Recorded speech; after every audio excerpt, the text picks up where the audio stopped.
بڕیارەکانی بەغداد دژی هاوڵاتیان یاریێمی کوردستان لاگەری جێبەجێکردنیدا باشووری کوردستان دووچاری ڕەوشێکی خراپتر لە ئێستا دەکاتەوە و لە پاڵ بەردەوامی قەیرانی داراییدا دایان کێشە و قەیرانی تر بۆ هەرێمی کوردستان دەخوڵقێنێت.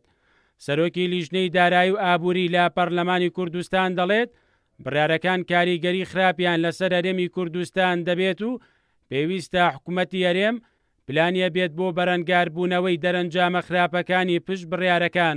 چکە بڕیارەکە تازێت تا ئێستا ڕنگدانەوەی نەبووە لەسەر ئابووری بژێوی ژیانی خەڵک، بەڵام لە نزیکترین کاتە ئەگەر حکوومەتی هەرێمی کوردستان پلانی لە بەرامبەر ئەو گەمارویە پلانی باش دانەنێ کاریگەری زۆر خراپێ بێ لەسەر بژێوی ژیانی خەڵک، لەسەر کەرتی کشت و کاڵ، کەرتی پیشەسازی، کەرتی گواستنەوە، کەرتی سوتەمەنی، سەرجەم کەرتە ئابوووریەکان کە پەیوەستە بە ژیانی مرۆڤەوە. بۆ نمونە حکوومەتی ئێران هاوردەکردنی سوتەمەنی مەمنوع بکار، بەرهەمی سوتەمەنی گرانە بێ، بۆیە پێویستە حکوومەتی هەرێم حکوومەتێکی بچووکراوە دروست کات، بریتی بێت لە سەرۆکی حکوومەت جەگری سەرۆکی حکوومەت، وەزیری سەرچاوە سروشتیەکان، وەزیری زراعە، وەزیری سناعە، وەزیری تیجارە لەگەڵ وەزیری گەشت و گوزار.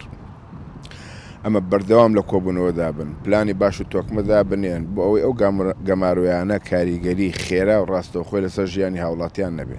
حکوومەتی هەرێمی کوردستان هەرزوو بڕارەکانی بەغدای با دوژمنکارانە و سزادانی بە کۆمەڵی خەڵکی کوردستان ناوبرد.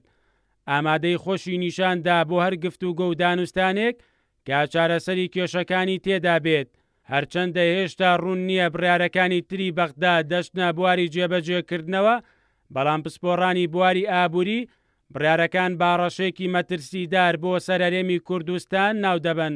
ئەم بابەتە ئەگەر وای لێ بێت فعلن بەغاینەکانی خۆی جێبەجێ بکە بڕیارەکانی خۆی وەفعلن تا ئێستا وە کەبینن جنابتەن گەشتی ئاسمانی نەماوە ئەوە هەموو ئەوەی کە باس لێ ئەکرێت کۆمپانیا ئاسمانیەکان یا خود هێڵە ئاسمانیەکان زیان وزەرێکی زۆر پێیان ئەگات، ئەمەش خاڵێکی تایبەتە بە ئەو بابەتە بوارەکانی تریش بە هەمان شێواز لەوانەیە خەڵکی ترگومانی هەبێ لەوەی کە ئەو ناکۆکیە لە بینی بەغاوە هەرێمی کوردستان زیاتر ببێت، بۆیە لەوانەیە ئیتر بازرگانیەکە نەمێنێت و ئەوەش ئەبێتە هۆی زیان و زەرێکی زۆر گەورەنەوە بازارەکانی هەرێمی کوردستان ڕووبدا. گەلی کورد هەمووی بەگشتی سزادراوە، ئەمەش دیسان جارێکی تر ئەبێتە سزایەکی قورستر و باری سەرشانی هاوڵاتی لە هەرێمی کوردستان زیاتر قورسەکە. 27 مانگە و 2 ڕۆژ دوای ڕفراندۆمەکەی باشووری کوردستان حکومەت و ئەنجومەنی نوێنەرانی عێراق 13 بڕیاریان دژی حکومەت و هاوڵاتیان هەرێمی کوردستان دەرکرد. 2 ڕۆژ دواتر یەکەم بڕیاری حکومەتی ناوەندی دژی هەرێمی کوردستان چووە بواری جێبەجێکردنەوە، کاویش ڕاگررتنی گەشتە نێودەوڵەتیەکانی هەردوو فڕۆکەخانەی هەولێر و سلێمانی بوو.